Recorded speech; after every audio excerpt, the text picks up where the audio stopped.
ธนีอนงนุชพร้อมด้วยแม่แก้วน้อมระวีพร้อมบุตรและชาวบ้านน้องตอเทพประธานญาติธรรมผู้ประกอบด้วยศรัทธา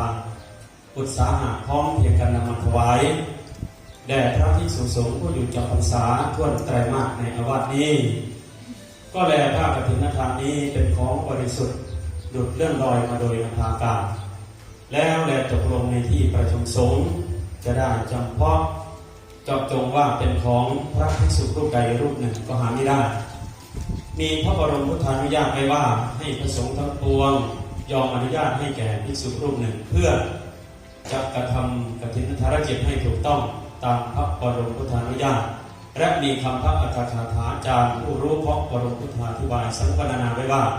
ภิกษุรูปใดประกอบด้วยศีลสุทธาภิกขุมีสติปัญญาสามารถรู้ธรรม8ประการมีอุปภักก่อนเป็นต้น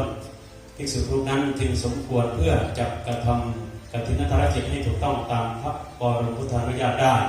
วันนี้พระสงฆ์ทั้งปวงจะเห็นสมควรแก่ภิกษุรูปใดจงพร้อมกันยอมอนุญาตให้แก่ภิกษุรูปนั้นเถิดข้ากฐินทานกับทางพระอริสังสบริวารทั้งปวงนี้ข้าพเจ้าพิจารณาเห็นสมควรแก่หลวงพ่อพระครูจันทถาพิมลเป็นผู้มีสติปัญญาสามารถเพื่อกระทำกฐินทานกิจให้ถูกต้องตามพระบรมพุทธานุญาตได้ถ้าภิกษุรูปใดเห็นไม่สมควรทักท้วงขึ้น